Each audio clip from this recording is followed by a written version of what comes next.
Okay, so hello everyone, welcome.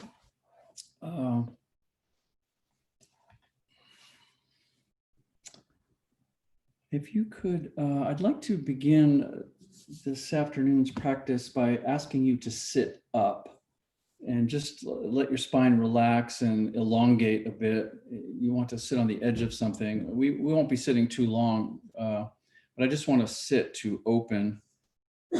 And before we begin, I just want to let you know that I'll be reading a few sutras from the Wei Wu Wei Jing. So I'll just read them so you'll know everything I read. They're very short, will be from this. This is, I've had this book or a version of this book for a very long time. And if I had to be in isolation somewhere and could only bring one book with me, this would be the book. The Wei Wu Wei Jing. This is a version by Brian Brown Walker.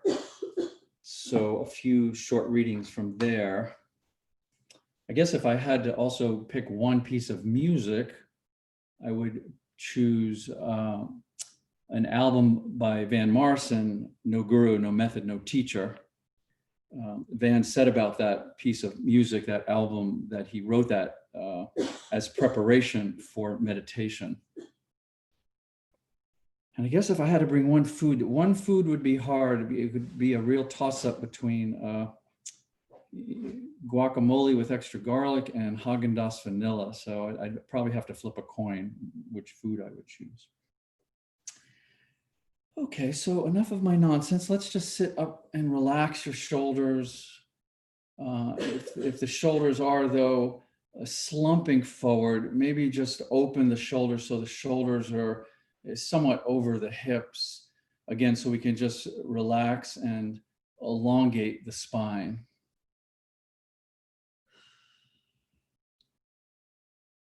And for this particular approach, I would simply invite you throughout the asanas to bring your attention to your exhalation, the spaciousness at the bottom of the exhale.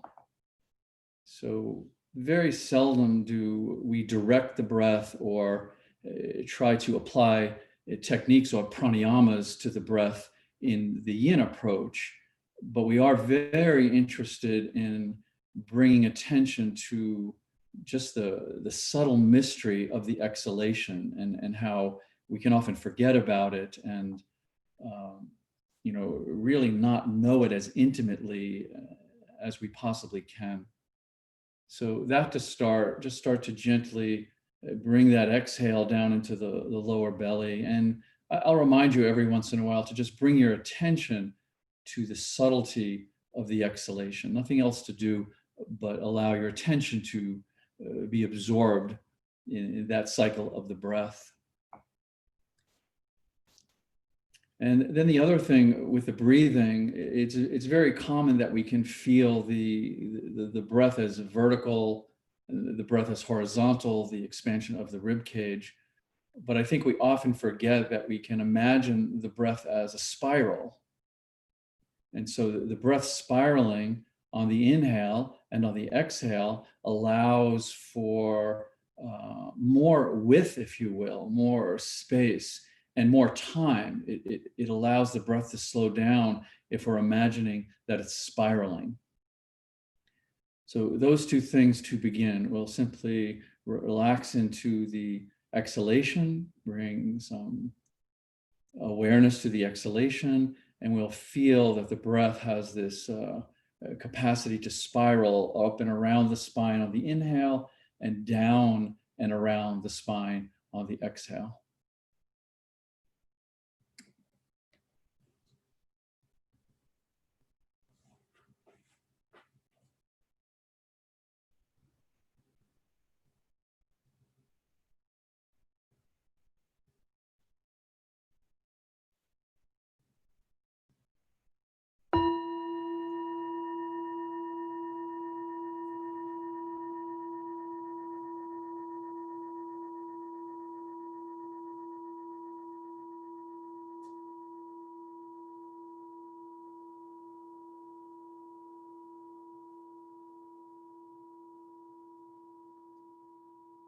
Now the contemplation of yoga.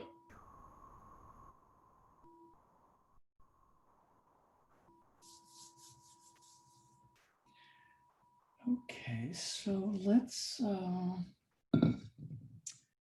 however you're sitting, we're going to come forward first.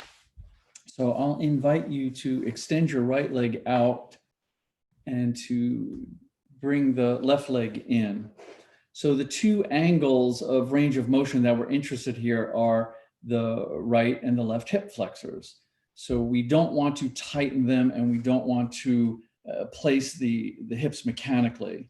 So my suggestion always is to find how far you need to angle this right leg in order to let that left hip relax. And the same thing, excuse me, the right hip relax. And the same thing with the left hip, where you place this foot.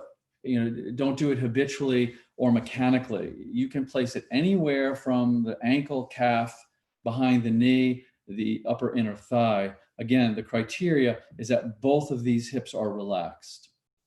Good. So that's the framework. And then if you want some bolstering forward, have some bolstering pillows or bolsters or blankets, and come forward with a very relaxed lumbar area. Yeah, we're not thinking of stretching.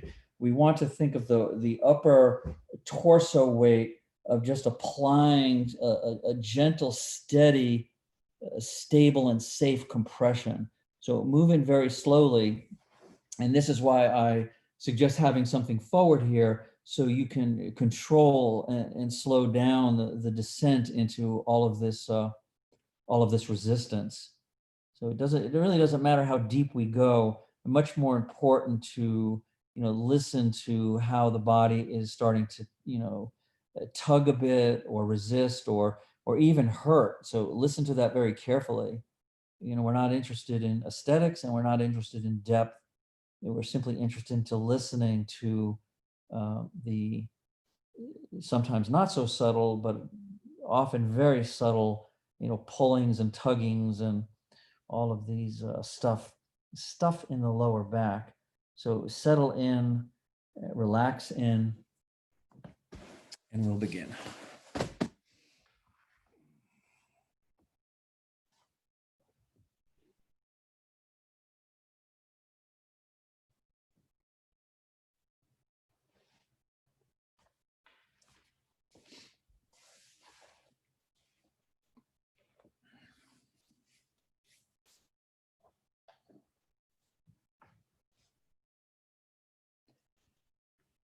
And the reason that I don't,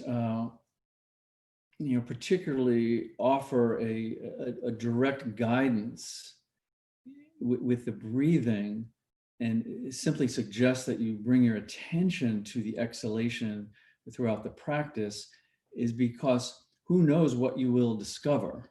Yeah, the breathing itself is a place where we can gather just a tremendous amount of information. So often, non-conceptual, non-linguistic, intuitive information, because the breath is the catalyst that is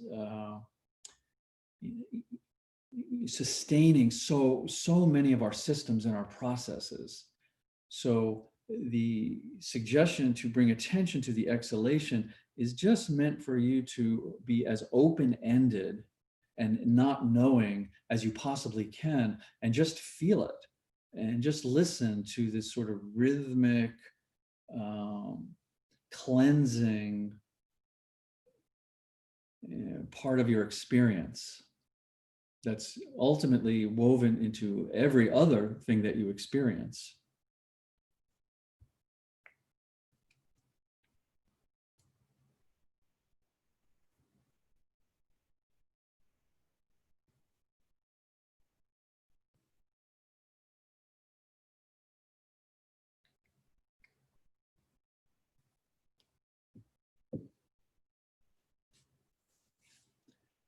And this also goes for, what you're feeling at a more direct level of sensations. So this is why depth is not relevant, aesthetic is not relevant, because what you're feeling at the level of your direct experience is what you want to listen to. So how you're taking the feedback that your body's giving you directly and reacting or responding to that, how you're interpreting that or filtering that, is completely up to you. So the container of yin is to just hold a quiet, silent, still space, and then listen to the feedback of the sensations. I don't even need to call it discomfort or pain. The feedback of the sensations as carefully as you can, and with as much compassion as you can as well. You know, the tightness and the resistance of the body is in no way there to punish us. It's there to get our attention, to ask for attention. It's there to get our attention, to ask, to be caring and concerned and loving with whatever it is that we're feeling.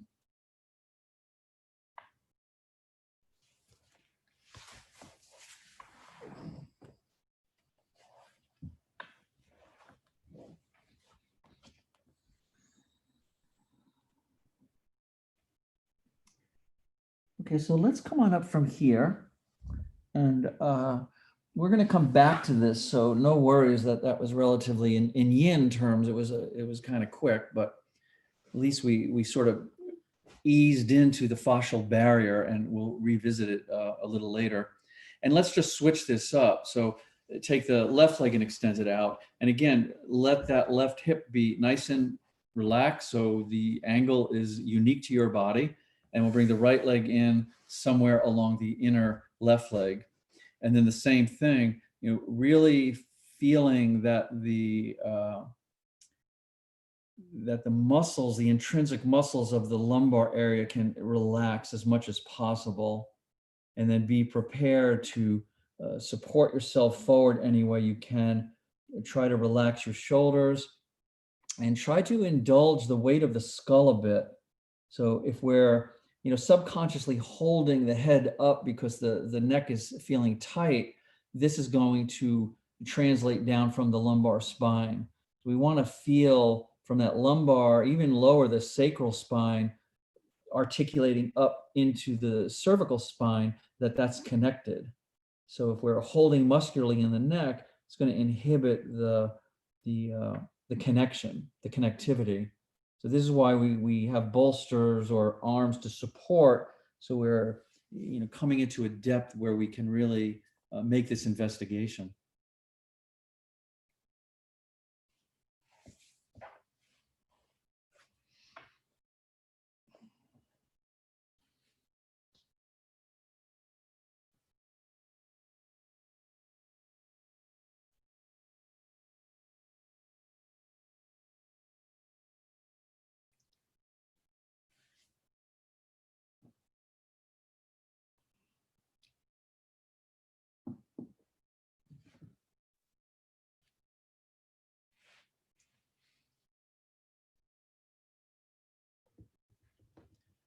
And of course, you know, no need to, you know, be literal in this imagery of spiraling the movement of the breath, but it is quite lovely imagery. But what we're using this imagery is to bring your awareness that we can allow the breath to be longer in time and wider in space. So it doesn't just become this, you know, mechanical, vertical or horizontal that really is responding to our habitual breathing. So play with the imagery, play with the breath, allow the breath to inform you. Listen carefully to the breath. Almost as if you were, you know, hiking in the forest and your mind was preoccupied, or, you know, you knew the path and you've, you know, been on this hike and done this hike before, but all of a sudden you start to listen to the wind moving through the trees, and it just is like, it's not only beautiful and it's a grounding in the moment, but you're also listening to the intelligence of the sound and the wind and the felt sense of it. So I encourage you to, as much as you're able to, connect with the felt sense of your breathing. How does it feel to breathe in? And how does it feel for that in-breath to spiral into the spaciousness of your lower belly and breathe out?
Okay, once again, let's come on up from here. And again, we'll come back to this. So I'm going to keep moving. It's part of a longer sequence, but always be aware that after any of these poses, feel free to rest if that's what your body is calling you to, or feel free to go into a counter pose or stay in it longer. Really start to trust that that the way that we're kind of unlocking the wisdom of the body is from a deeply intuitive place, not a mechanical, technical place. So just honor that in your listening. As you start to move and deepen and these pathways start to open, you may be called to, like I said, rest or do something different, and feel free to do that. So we're going to keep moving here. And for this next thing, you can either use the larger bolster if you have it. If you don't have the larger bolster, then take one of your blankets and just fold it up so you have a nice padding. We're just going to compress into the pelvis, the pelvic area.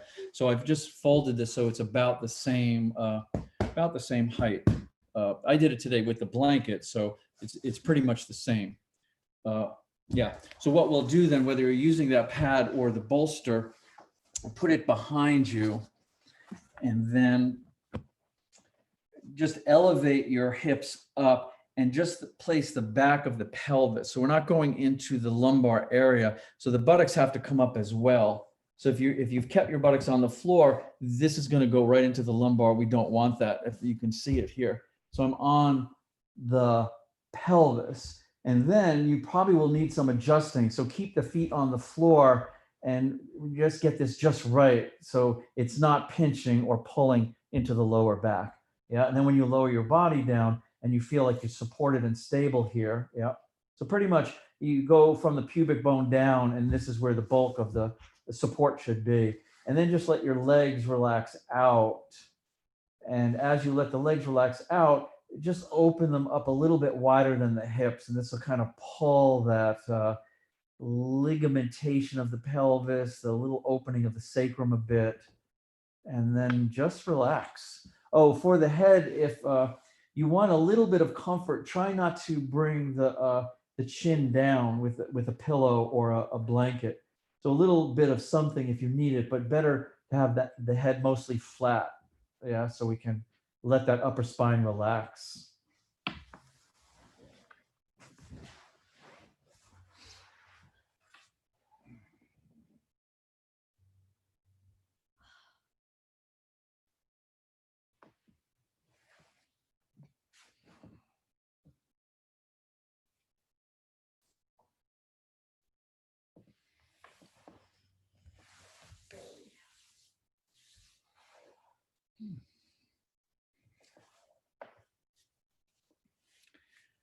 And at the level of tension, this is such an incredibly complex area of how and where we hold tension. So, I often will remind us that there can be a tremendous amount of subtlety in the sensations here, but sometimes not so subtle. But one of the things that's very interesting to explore is how we can go back and forth with this. So if something feels very intense and a lot of, sort of a tightness of density, see if you can find subtlety in that. And the same thing when you relax into something that feels incredibly subtle, you can see where that might have a larger holding or a connectivity to something else. So let's not, be constrained by the language. Subtle, sensation, discomfort. These are only limited pointers. We're using language to point to something that cannot be really described. So this is why we encourage and cultivate stillness, silence, relaxation, so we can then allow ourselves to just kind of float in this container that cannot be captured in language, this container that's very, very direct.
You don't have to straighten anything out in your mind.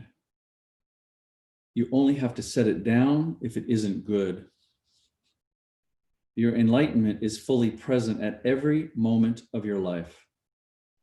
If you perceive something between you and that, nothing more need be done other than to let it go upon observing it.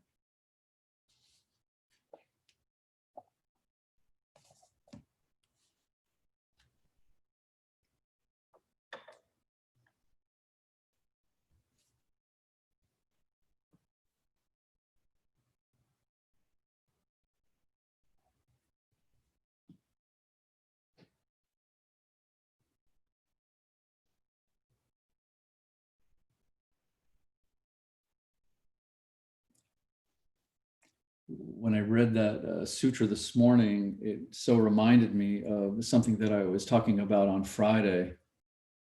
So we open up this this space to certainly explore the body, and exploring the body means exploring the mind. Exploring the mind means exploring the body, because they are the same thing. But what I was saying is that we investigate the thoughts, not to get rid of them and not to even alter them, but we investigate the thoughts to see if they're true.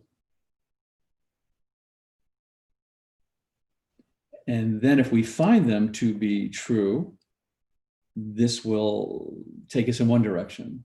If we find them not to be true, this will take us in another direction. So this is one of the most valuable things about resting back from the whole process, resting back from the, where is the pain? Where does the pain come from? Why is it there? We're not interested in the how or the why. We're interested in experiencing the sensations as they are without superimposing a story on them. The same thing with our thoughts. We're not interested in investigating them to get rid of them, to do anything with them. This is not the yoga definition of calming the mind. We're interested in investigating a thought as it arises to see if indeed it is true. If it is, then we continue investigating it, I suppose. If it isn't, we can just let it go. We can just let it go to where all these untrue thoughts go.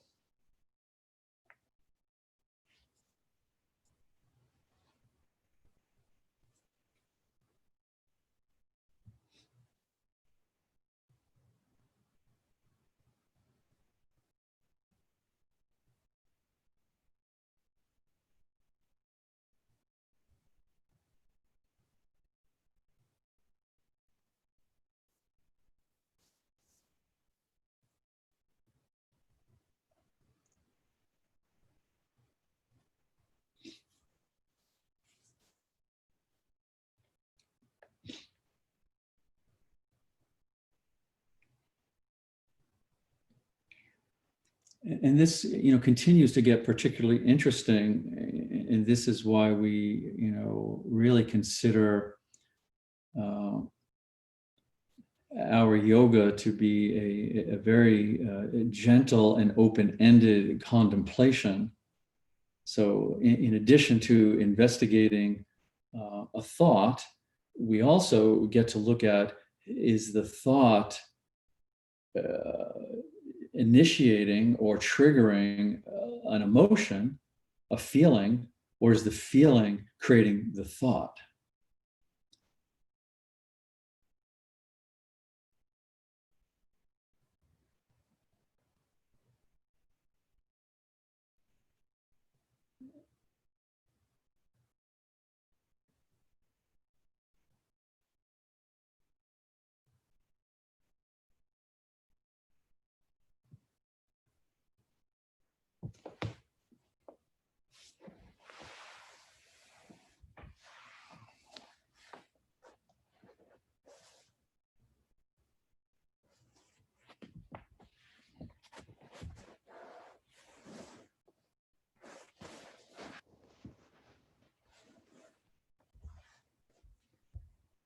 So this would be a good time to have a little movement, but very, very slowly.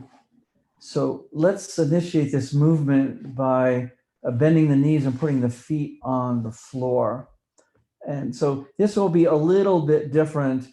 This is one of the reasons I prefer the bolster for this reason, not for the long held compression. But you can do this if you're on the folded blanket, but just be a little bit more careful it doesn't slide out. So the movement would include either bringing one knee at a time up towards your chest. You could bring them both up towards the chest. You can then maybe rock the knees back and forth and just kind of sway both knees back and forth and come off one side of the pelvis and the other side. You could indeed straighten the legs out and maybe open them to the side in a nice big V and just kind of feel that, just the weight of the legs pulling into the hips, radiating into that pelvic area. And again, doing all of this in very, very sensitive. This is a passive motion that we're trying to cultivate, not the kind of movement where we're pushing or pressing through something. And then if you would like, you can either keep exploring here with this movement, but if you're able to then start to bring the hips off of the bolstering, sort of up the knees, coming more towards the head with the knees bent. And if you're able to, you can come even deeper. So this is what we call a snail position, where you can really now come into a forward bend here. Try not to straighten the legs, or that'll lengthen those back muscles. Yeah, so try to bend them as much as possible, and you'll feel this sort of unfolding from that, what you're feeling in the pelvis, and now a forward bend here. And you don't have to stay static here. You can, roll back onto the support. You could maybe straighten the legs out a bit. Just feel it. Again, what I said earlier when we started, just the way this part of the body is holding tension because of the amount of the ligamentation. It is very complex. And it's also, pretty much understood that the tension here radiates and has deep roots for tension that you feel in other parts of the body. So really, really good place to explore and feel, and, particularly be patient with. So anything you're feeling in the lumbar, the sacrum, the hips, it's going to have roots in the pelvis. It's almost a given. Good. And then when you're ready, you can put your feet on the floor so you feel stable, and just simply elevate the hips and push the bolster out from under. And we're going to keep going, but let's take a little rest here, since that's the pelvis. So you can either rest flat on your back, you could curl and rest on your side, all curled up.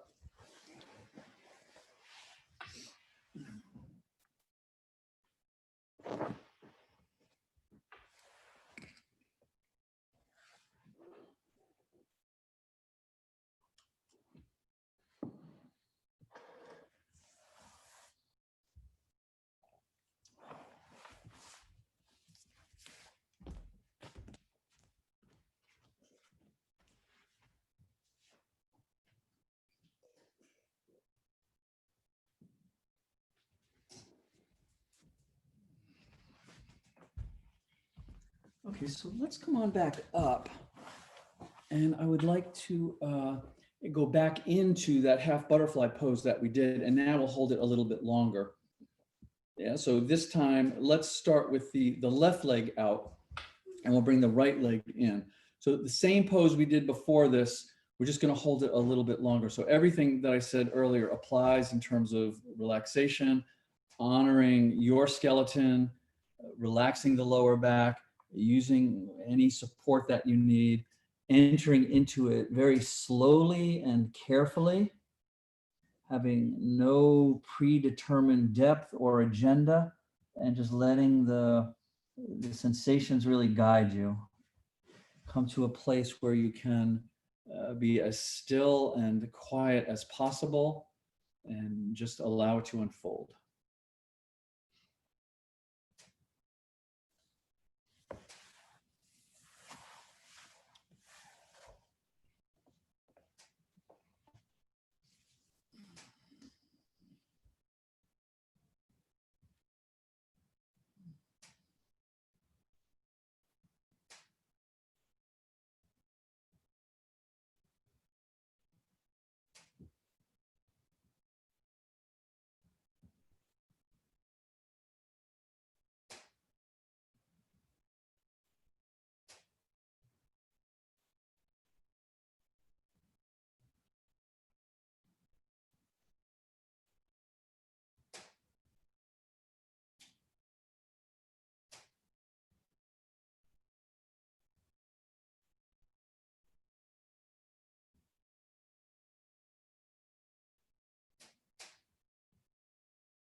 remembering that the silence that we're exploring is not the opposite of sound.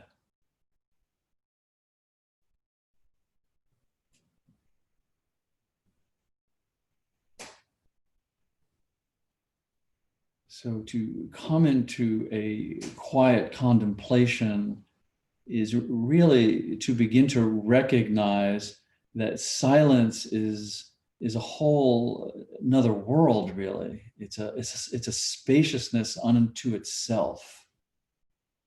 So the sounds that we hear, the environmental sounds, or even our own breathing or any sounds, they're superficial, they're surface. Figure that the sounds are very close to the internal dialogue. We're not so interested in the internal dialogue when we start to relax and deepen into silence. And we want to explore this world. We want to allow for this spaciousness, this silence, this otherworldly presence that's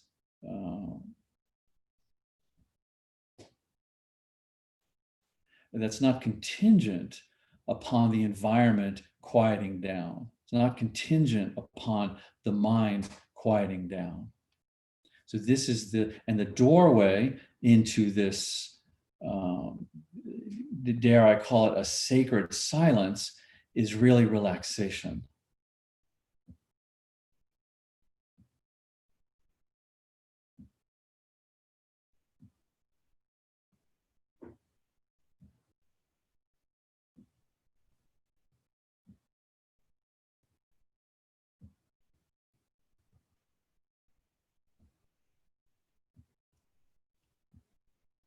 And this is really a very beautiful study, and it's so essential to yoga, the understanding that we can, relax our mind, as I was suggesting earlier, to just investigate whether a thought is true or not. We can investigate our heart, what feelings and emotions arise. We can relax the physical body. But then there's a deeper relaxation, and this deeper relaxation is at the level of our essence. And this is the silence. This is the quietude that we're cultivating. This is really the place where we can feel free and safe. This is really the place that we really initiate the meditation. We really rest back into the open field of awareness of the observer.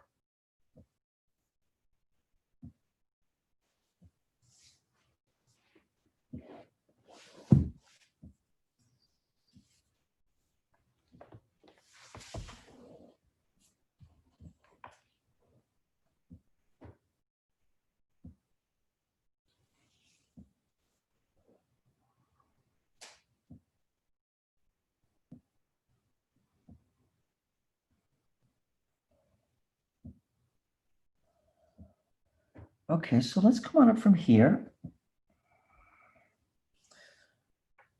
And again, let's just switch legs. So we'll open up that right leg. Maybe have a little bit of wiggle or wobble. And then we'll keep the right leg out, we'll bring the left leg in, and the same thing. One other thing, so I talked about the individual relationship of your hips and to relax them, but the same thing with the upper body, not to think that the shoulders and hips have to stay level and we're trying to bring the forehead just to the floor. When you come a little ways down to where the tugging starts wherever it starts, I'm thinking maybe for me, it's the lumbar, sway the body, use this torso weight, because you may want to come a little more to the left, you may want to come a little more to the right. So, use the posture to really personalize the shape of the body, really understanding that, we all have these skeletal variations. No two skeletons are alike. And what you're feeling and experiencing and the way you hold in the posture is completely unique to you. So you want to make it unique and only use the posture as a sort of a doorway into what you're exploring. We're in no way interested in alignment. The alignment will come from the organic revelation of your body, really.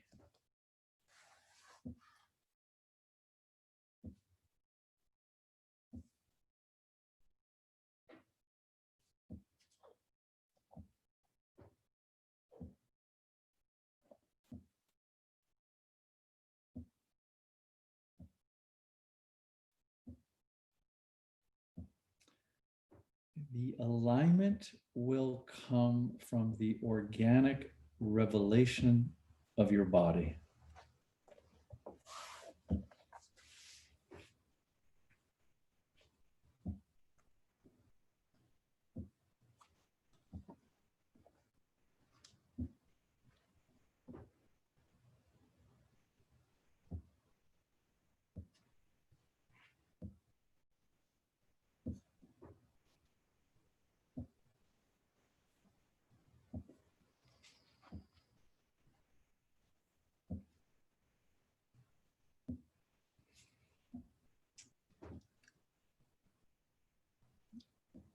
A gentle, grateful attention to the exhale breath.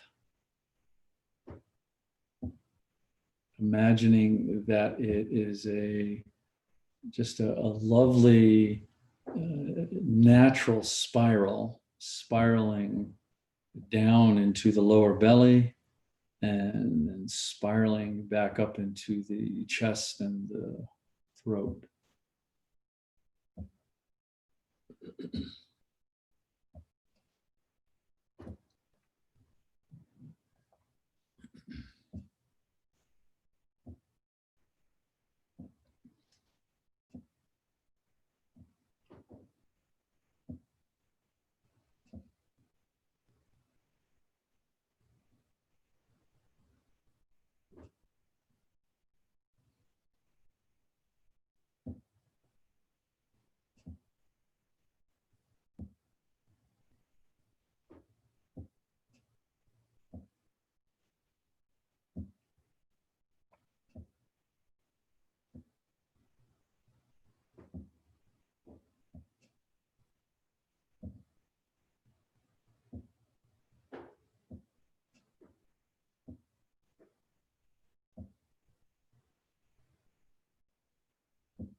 Not even necessary when we do allow the mind and the body to flow into the breath. Not necessary to even think of lower center or upper center. I think it's much more beneficial to understand that at the level of the complexity of our body, the processes and the conditions of our body, that this body itself, the fabric of your body, does not experience a lower center and an upper center. The fabric of your body does not experience any separation. All of your cells and your tissues and your organs and all of the complexity of the processes experience the wholeness of who you really are. So in our habit of duality, we have to go in and think lower center and this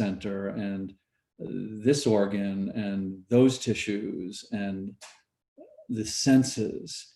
But at the organic felt sense of the the complexity and the mystery of your body, there's no such thing. And this is the foundation of our yoga, is to just relax into, recognize that we are this wholeness. And any sense of duality or separation, we create that. And certainly we create that for a reason. It's valuable to function. But the yogi wants to understand that we can also relax into this sense of innate wholeness. We don't have to look for it or create it. It's who we are.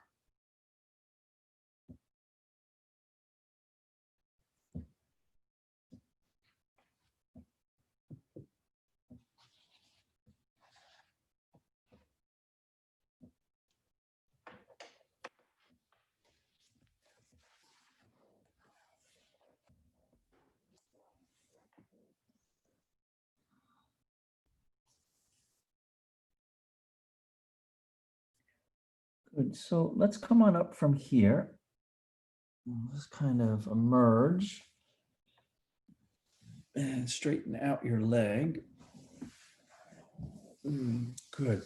So no need to lie down. We can take our rest as we're preparing to complete this this sequence. So 2 blankets and 2 rolls.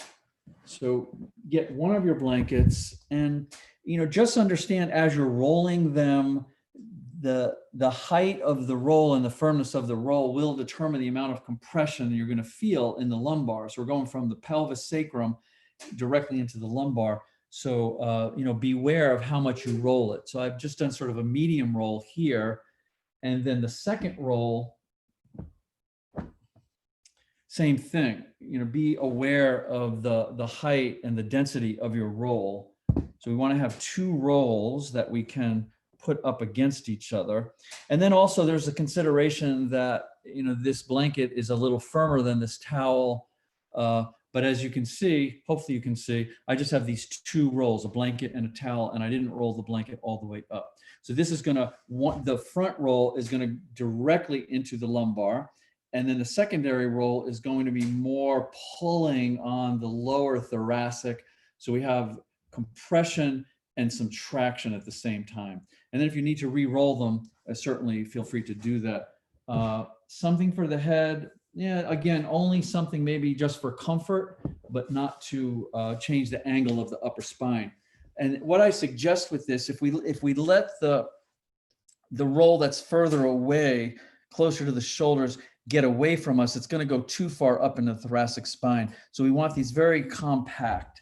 So what I suggest is to keep the feet on the floor, pull them in, keeping the buttocks on the floor so they're nice and snug, and then let the upper body come down. And you'll kind of see what I'm talking about then. The first one's going to catch right in that lower area, and then the second one you'll feel in the thoracic spine. Yeah. And then I kind of wonder, as I'm going down, like, who comes up with these things? But that's another story. So this is for me just perfect, but I already did this morning. So you may need to roll off carefully, unroll a little bit, maybe roll a little bit, change the height of one, not the other. But if you're feeling this lumbar and in that lower mid back, perfect. Then relax the arms, make sure the head is comfortable, but not too elevated so the chin tucks down. And then last, we just let the legs relax out. Yeah, so we're feeling this lower back, buttock stays on the floor for sure, and then whatever you're feeling in the mid back. And again, always the reminder is to set these positions up so you can relax into them for a good length of time. So, the stillness is something that we just allow to permeate our presence. And then the stillness is to be able to explore the nuance of what we're feeling. So the stillness is not some sense of discipline to see if we can do it. It has no aesthetic value. The stillness is to simply feel that we can layer and layer into the sensitivity of the body. So, again, really remembering how unique you are day to day, just the compressions and the traumas and the the vicissitudes of life that get imprinted in the body. And so as we're undoing these, we're all undoing these in a very unique way. Vicissitudes, I think that's the right word. The vicissitudes of life.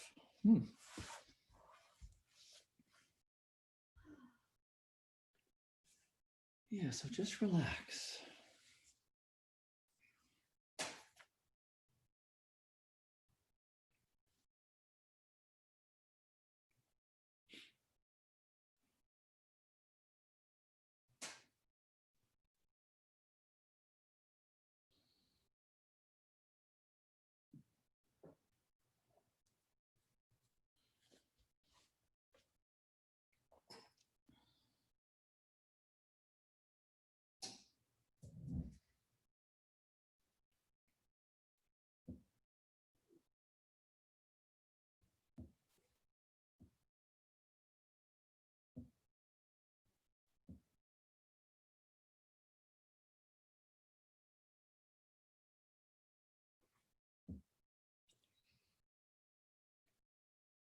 And also, really allowing that we can always cultivate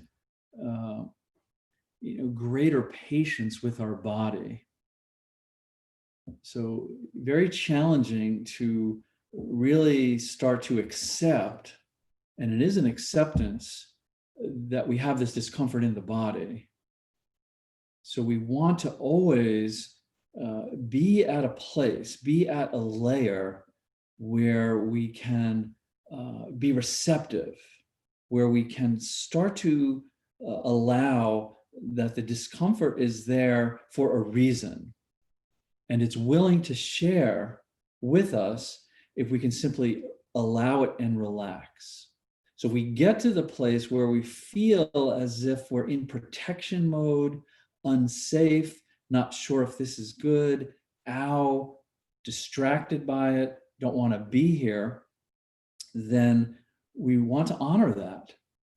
We want to develop a relationship with the discomfort in our body that is one of respect, of great equanimity, patience, and really starting to appreciate the wisdom and the intelligence of what discomfort really is.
In every moment, your enlightenment is directly in front of you, being handed to you. All that's necessary to receive it is to empty your hands and relax your mind.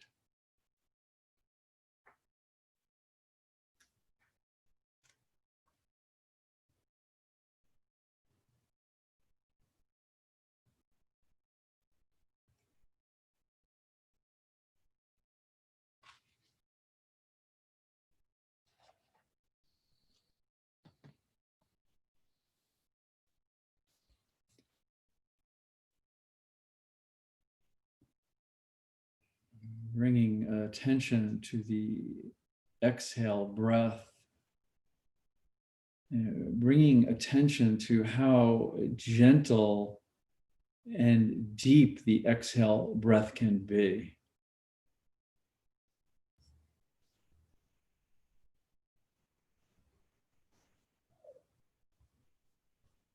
So if we don't force the out breath, if we simply allow the out breath, we can begin to cultivate in this area a spaciousness, an emptiness.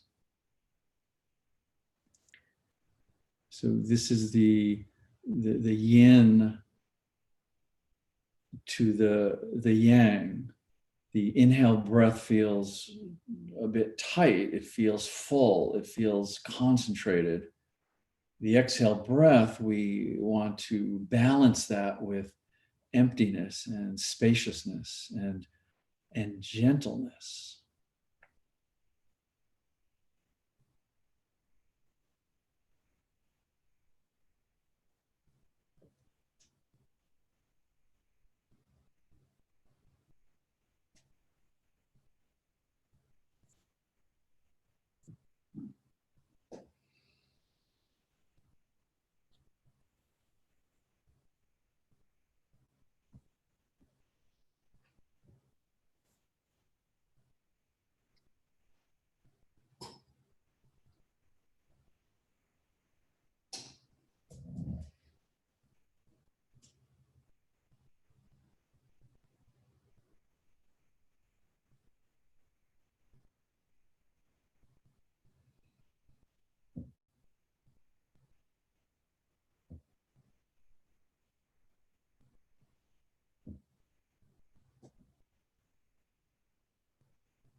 And then one of the benefits of coming into this quality of sensitivity with the breathing is then we can extend our exploration to the transitional space. So from the inhale, we spiral around the spine to the emptying of the exhale. But before it comes back to the inhale, there's this tremendous space of transition. And we want to take that spaciousness and let it infuse the body. And the same thing as the exhalation spirals up the spine to the fullness of the inhale at the end of this inhale, but right before it empties back out into an exhale, there's this transitional spaciousness. And it can be so interesting and spacious.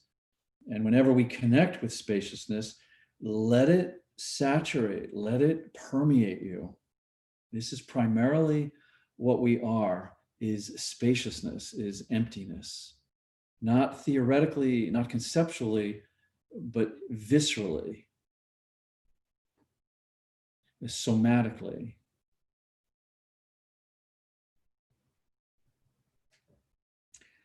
Good. So you can put your feet on the floor and again, have some movement here. A couple of things you can, with the feet on the floor and the hands on the floor, you can gently, a couple of inches, elevate the hips up and down a bit. that works well. You could actually shift the body towards the head and put the pelvis back on these rolls. That helps to release this area. But this is significant because it, like I said, it's not only the compression, but the traction. So take your time here. Maybe the knees back and forth a bit.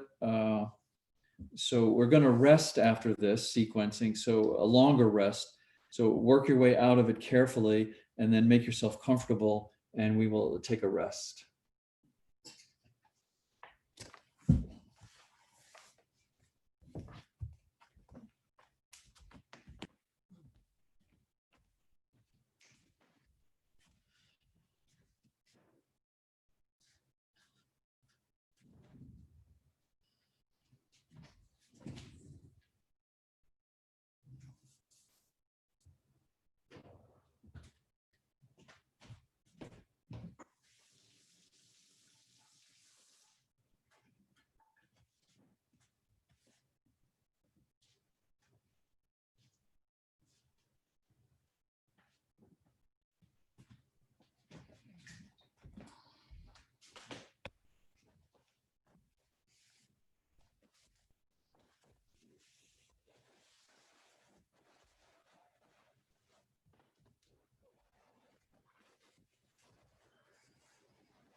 I've been thinking so much about something that I said on Friday,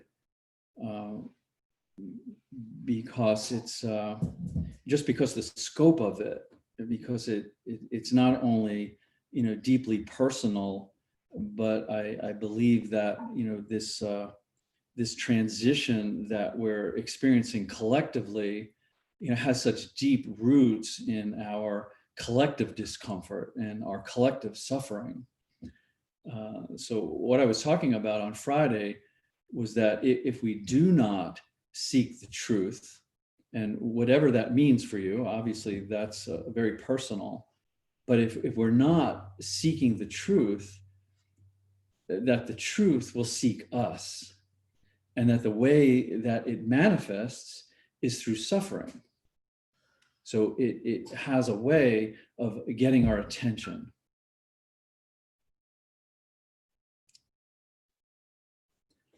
And so we can, explore this on a very micro level. We can explore this, in the fibers of our body.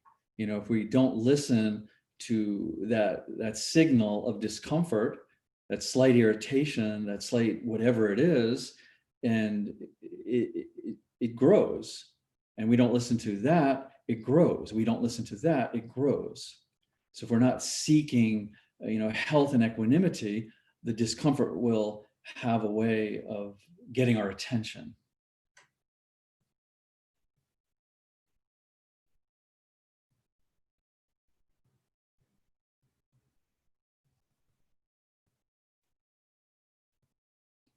And so I was thinking this is, equivalent to our journey, that if we're not listening carefully, if we're not, bringing our awareness to the real truth of our reality, then it will find us. It will find a way to inform us, and the best way that reality has of getting our attention is through this discomfort. So it's a beautiful intelligence that life has, and I feel if we can, shed the layers of fear around it, shed the layers of judgment, that we can start to use it. Fear, pain, suffering can be very, very creative.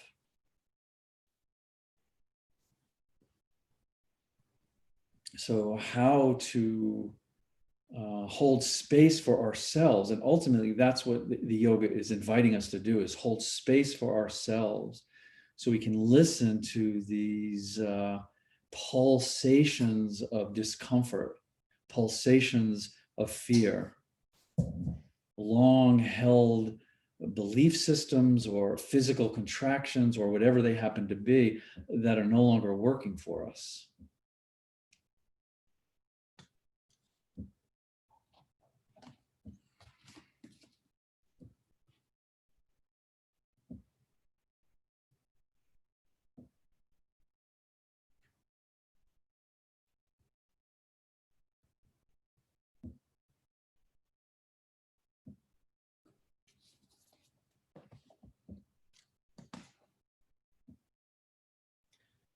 So ultimately, the pain and the suffering that we experience is the truth calling to us. And to me, this is just, so creatively intelligent, but also so exquisitely beautiful. And so this practice is a foundation to be able to use the body, mind creatively to just lean into this discomfort and understand that if we can sort of crack it open, what's holding it in a shell, we can open this shell, the truth is there. Okay, so let's come on up, please. And let's sit, bring the soles of the feet together. One of the things that you can do, you can use a blanket, but if you're feeling, especially after that backward bend that we just did, and very often a lot of the resistance in the lower back stiffness and limited range of motion, it certainly is the intrinsic muscles and the spine itself, but it's the pelvis, the way it tilts. So you can always sit up on the edge of something. So if you sit on the edge of something and you see my pelvis tilts forward now a bit, this can help to alleviate some of that. So we'll sit with something under or not. You can experiment with that. Just don't sit on something flat because it won't really tilt the pelvis. I want to sit on the edge, let the pelvis tilt. Bring the soles of the feet together. And again, let the hips relax. We don't want to, just instinctively pull the feet in because we think that's the pose. We're not using the body to get into a posture. We're using these postures to just get into the body. So soles of the feet together, hips and knees relaxed, soften the lower back, make sure the weight of the head is informing whatever's going on in the neck. Again, the articulation and the connectivity of the entire spine, and we'll just relax forward here.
And then two things let me be clear about two things here. The first thing is, let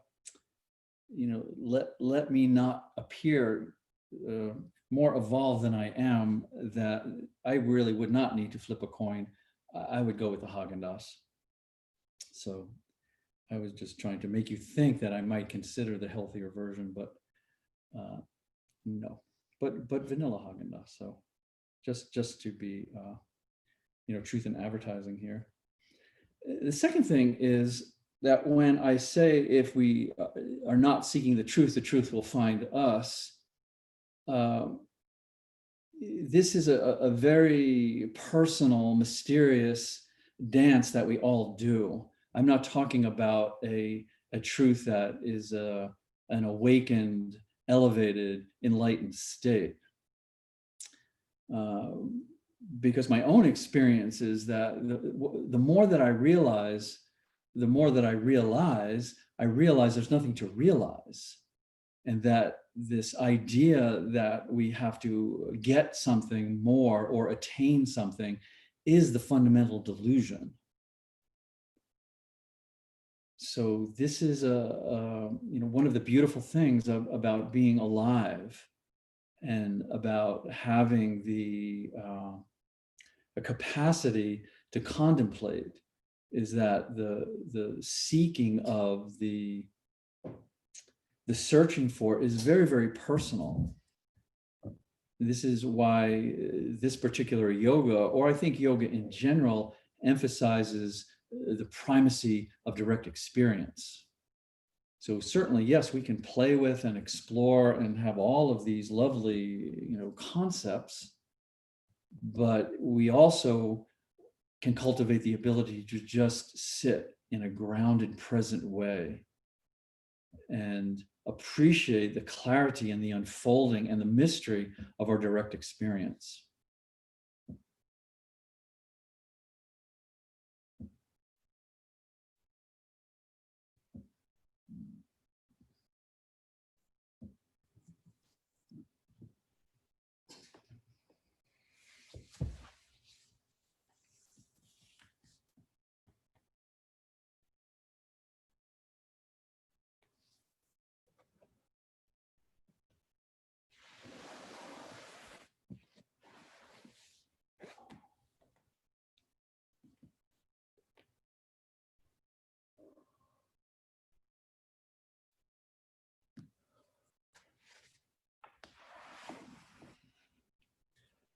So let's just come up from here for a moment.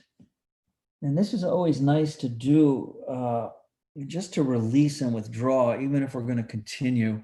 So just roll up for a moment here and interlock your fingers behind your back. Try to straighten the elbows, but certainly don't force it. And then just bring the arms up.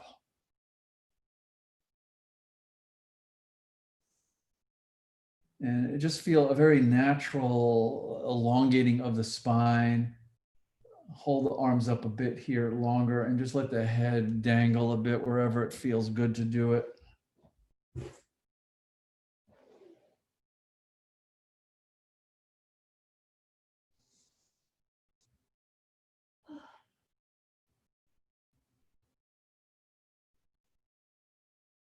And then let's release the arms and we'll go right back into the pose. So nice, gentle, curved, relaxed spine. We'll just come back in for a bit longer.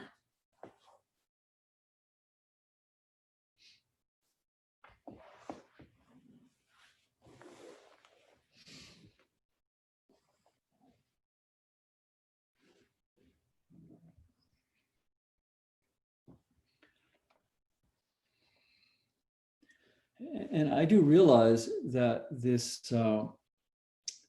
this particular quality or flavor of realization, that there's nothing to realize, this can be somewhat fearful and it can be somewhat disorienting.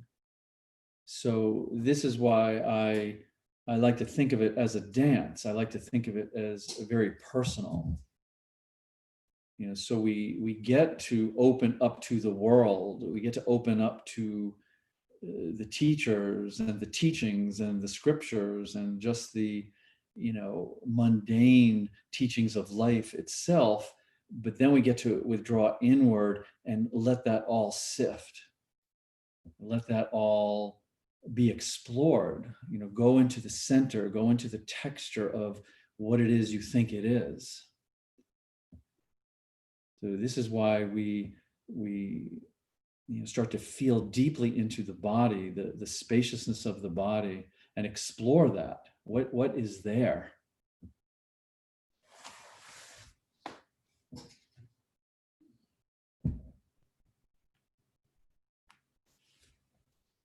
Good. So let's come on up from here.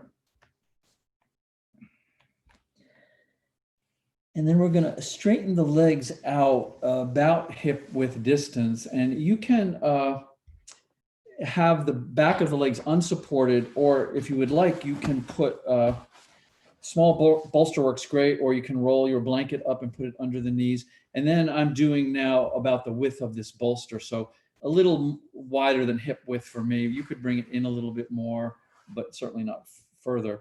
So either with or without, this just releases some of the back of the leg to go a little bit more into the lumbar, or not. So again, same forward bend, just with the legs out. So either support under the knees or not.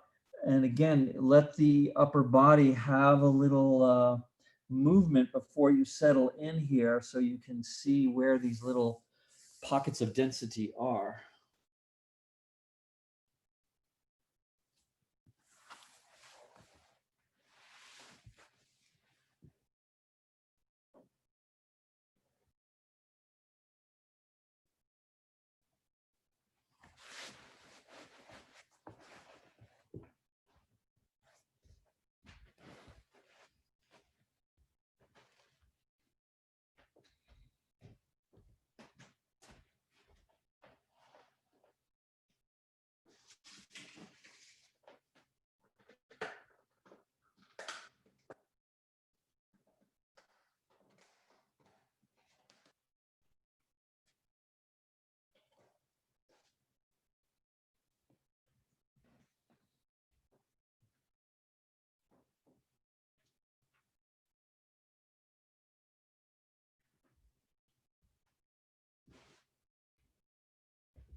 And I think this language, pockets of density, is a little bit of a clearer pointer.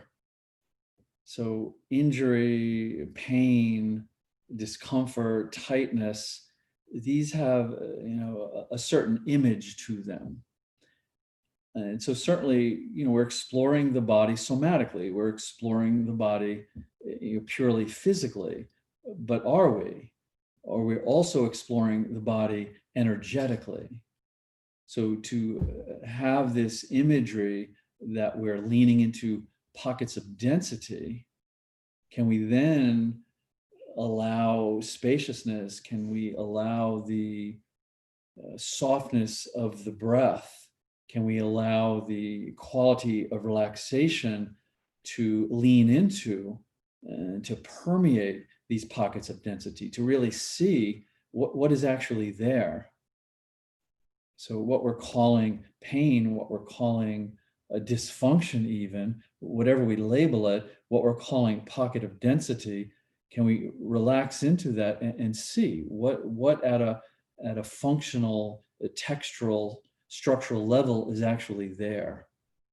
And this is a lovely shift, because then we're not so much exploring physically, but of course we are. We're also starting to feel into the energetics of the body, the pulsation and the reverberation of the body.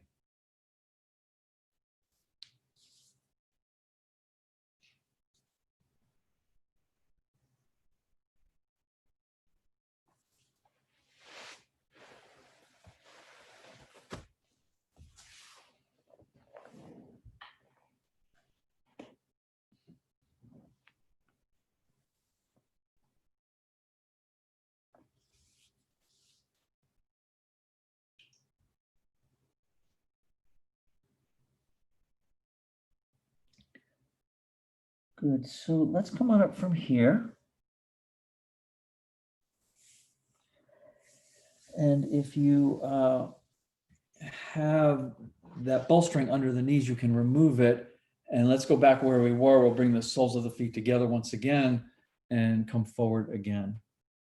Soften, feel, listen, relax.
The purpose and result of quietly observing the self is to forget the self.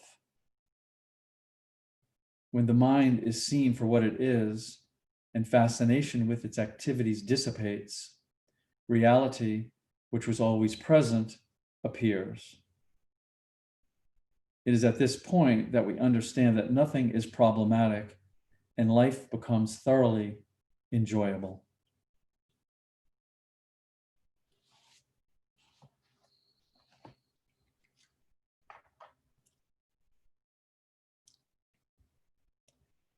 That's so lovely, that line, when the mind is seen for what it is. And this is what I was hinting at earlier, that instead of engaging and getting entangled with a thought, and then if we have some idea we're going to quiet the mind, we try to get rid of the thought. Good luck with that. But instead of doing that, we just explore whether the thought has any substance to it, has any truth to it, has anything to it. So we're investigating something different. And again, this doesn't need to be, nor do I believe it is, esoteric or mystical. It's just, again, relaxing back into this place where we're able to observe, where we know that we're aware, and we can just simply be aware of, just as we can be aware of the body, we can be aware of the world, we can be aware of a thought. So we know we're not the thought because we're aware of it. Then we can play with it. We can explore it. We can see if it can dissipate.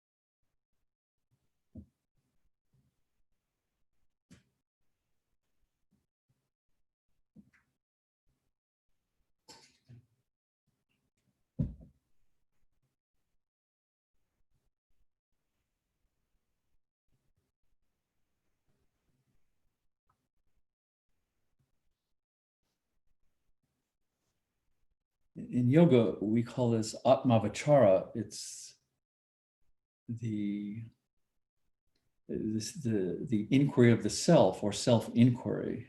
We're not looking to gather more knowledge or more information.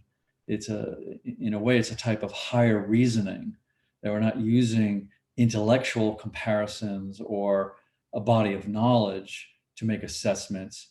We're using this observation of the self, or I would say observation of objective experiences, whether it's perceptions of the world, sensations of the body, feelings of the heart, thoughts of the mind. We're inquiring as to their reality from the place of this awareness that we all can simply validate by asking the question, am I aware? And then the inquiry is, what am I aware of? And it becomes very personal. Okay, so let's come on up from here. Roll up, stretch the legs out, and let's lie down and take a bit of a rest. We'll take a rest before we move on.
Good, so let's make our way up.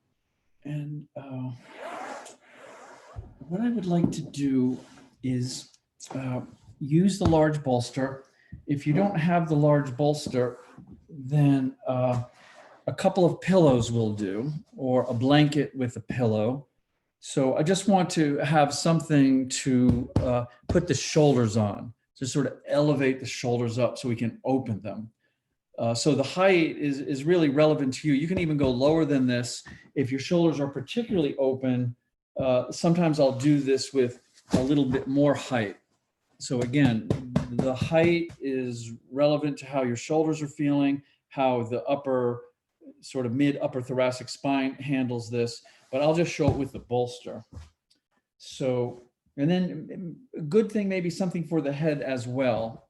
so the neck doesn't dangle, but it could dangle. So we'll see. Or you could use a cat for the head as well. That's what I'll have to use here since the cat's in place. So what we're going to do is we're going to put the shoulders on this height. Yeah. So not into the mid back where the shoulders can drape over it. I hope you can see that. So I'm going to actually put my shoulders on it. So this really is not much of a backward bend. Where we really need the support, like I said, I could let my head dangle if I feel safe enough to do this, but I think I would prefer to put something there, either a cat or a little pillow. Yep. Good. So you set this up first, right?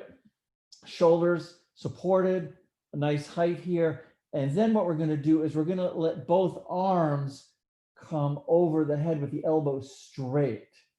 Now, if the arms go right to the floor and then they're resting and nothing's happening in the shoulders, then you want to bring up more height. Then I would come up and I would put that secondary bolster on here. I don't need to do it. I'll just tell you.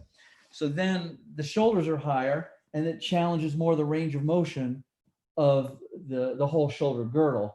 So a couple of things to think about here is you can just start. I like to just start with the arms, the elbows straight, the fingers close together, maybe not interlocked or lightly interlocked. So you kind of feel the weight of the arms pulling in.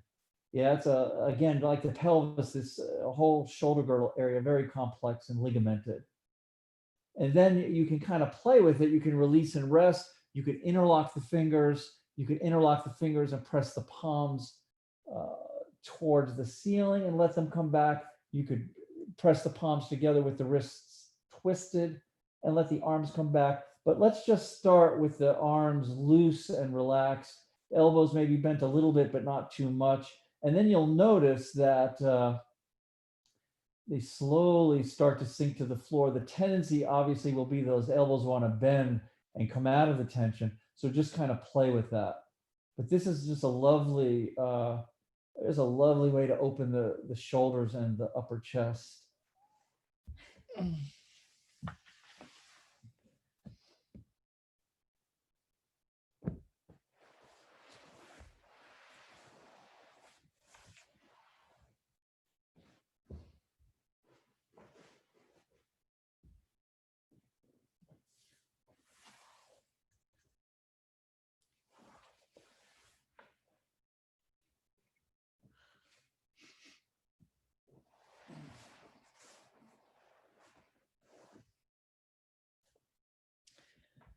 And again, if this is unfamiliar territory, not to struggle, not to force, just as important sometimes to withdraw and let the release inform you as it is to maintain the compression.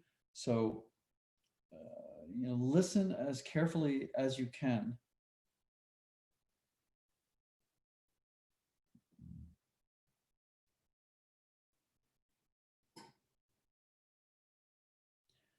And as I was saying earlier, that this this silence that we're cultivating is not the opposite of sound.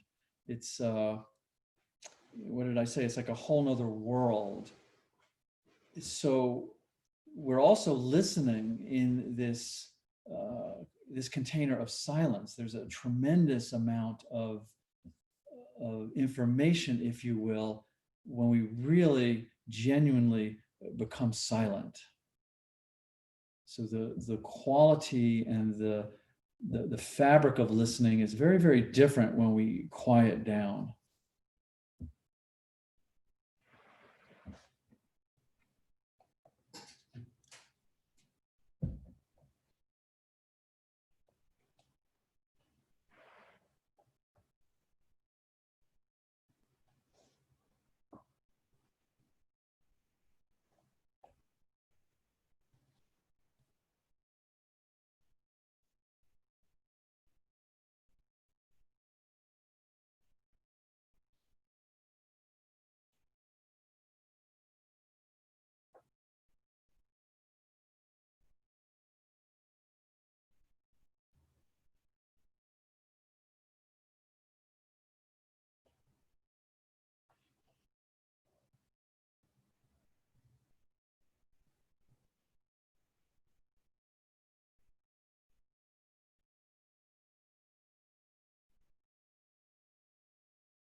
And often this silence just allows the debris of the mind to settle and allows us to appreciate just a very natural sense of clarity. So we don't have to go looking for or cultivate clarity. We just let this chatter, this ongoing, seemingly endless chatter, this debris of the mind, just settle naturally, and then we can rest in this very natural sense of clarity, but it also is very intelligent and can inform us. And this is the place that we're listening from.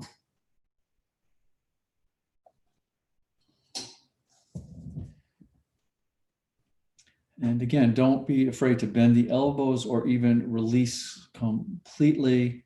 Just be curious with this. You can even do one arm at a time. You can change either lightly interlock the fingers or just explore with this. Your shoulders will guide you.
Good. So let's keep the shoulders on the bolsters that you have, but just relax the arms.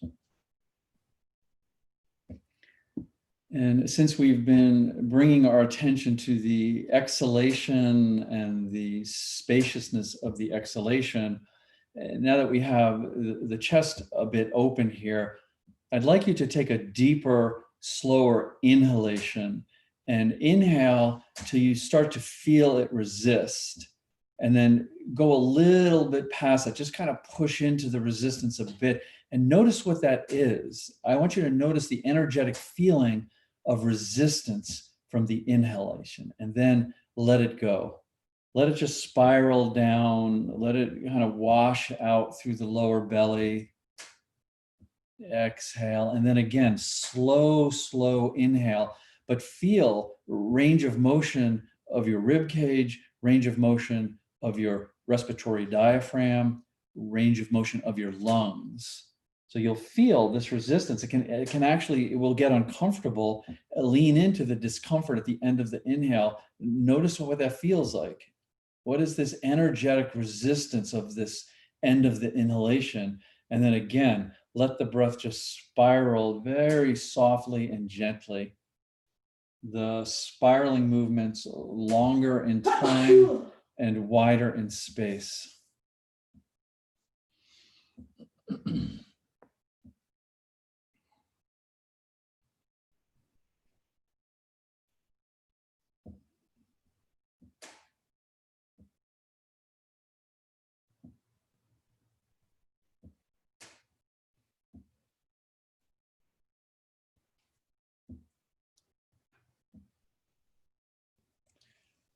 Good. So this is a nice way to come out of this from having the shoulders here is to kind of scoot your body up just a bit and roll onto the ribs side to side. So especially since we've been breathing that way into the rib cage and the diaphragm.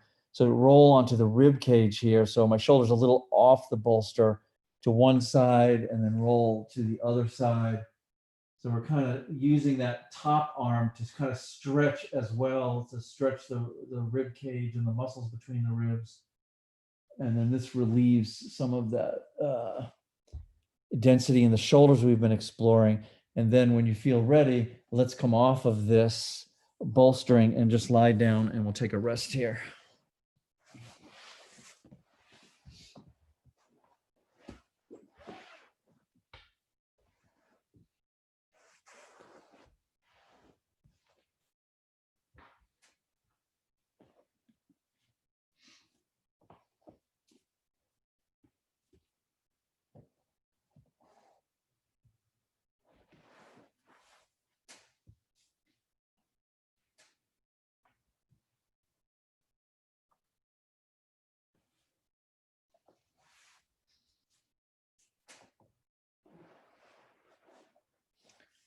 I'm thinking maybe we shouldn't put this particular class on YouTube, because word may get out that I'm advocating the use of cats for props in yoga, and that could be a problem. So I'm not really advocating the use of cats for props, but this particular cat and I are very, very close. So I think he would totally understand. He's got his own form of yoga.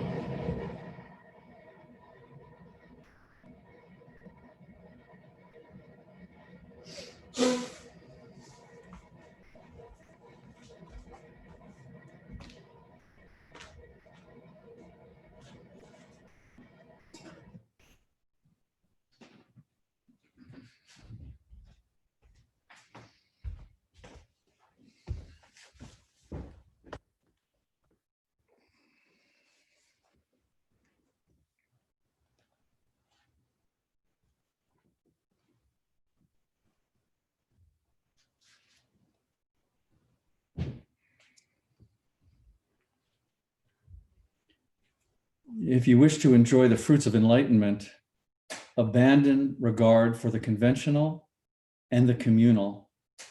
The way is a path for one. Then it narrows until there's not even space for you anymore.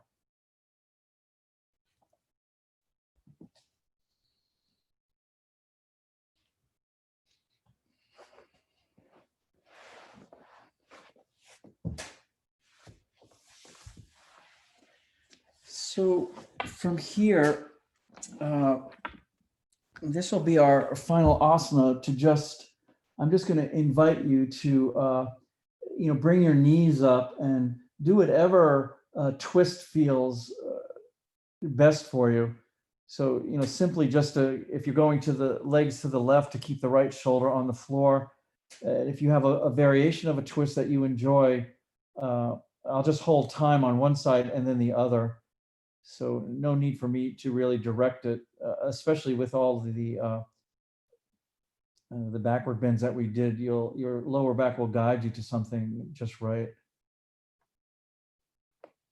So either way, you can start with either side. I'll just hold time for a few minutes on each side.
So if you'd like, this would be a good time to bring your twist to the other side.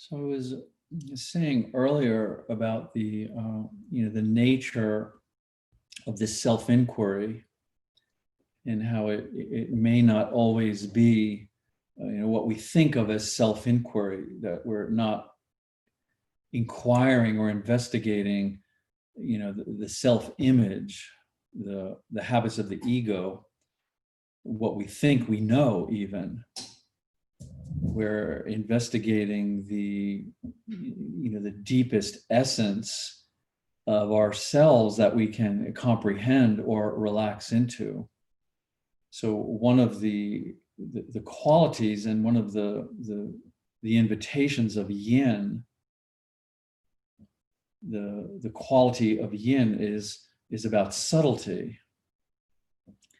And so whatever we're coming into, whether it seems to be a density in the body, it seems to be a complexity in the mind, it seems to be something overwhelming in the heart, from the container of yin, the inquiry would be, can I be more subtle with this? Can I be more subtle with this? And so through relaxation, through receptivity, we allow ourselves to just, in a way, just float, just relax through layers of subtlety. And then we get to see that this seemingly unending quality of subtlety, things look very different than at the surface, where they seem concrete and we're sure we know, or this is the way it is, or we're holding something. So in this practice, whether it's a physical sensation or a obsessive thought or a tightness in the heart, the inquiry is, can I be more subtle with this? Can I be more subtle with this, and allow and cultivate your capacity for subtlety and nuance? Good. So if you're still in the twist, you can come out of the twist and lie down. Relax. We'll come into a position of a final shavasana.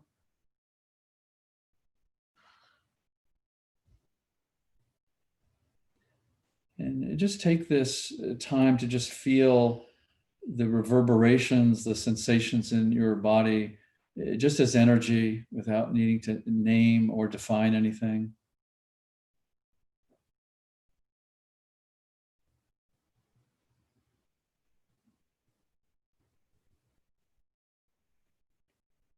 And to appreciate any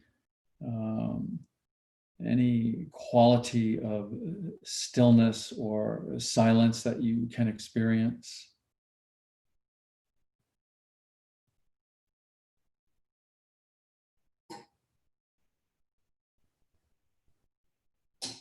And to allow yourself right down at a cellular level to recognize how incredibly valuable and beneficial rest and relaxation really is. So just really let that in.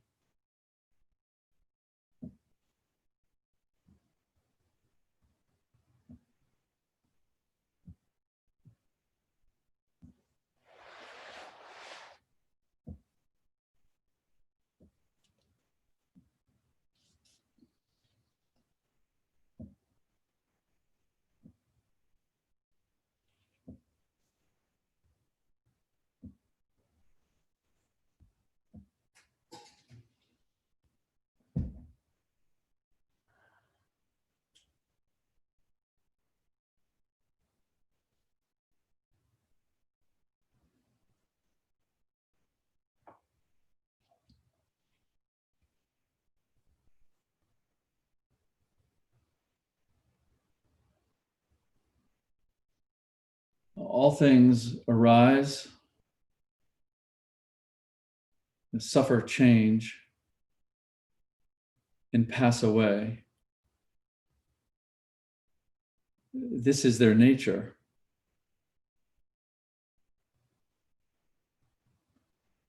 When you know this, you become still. It is easy.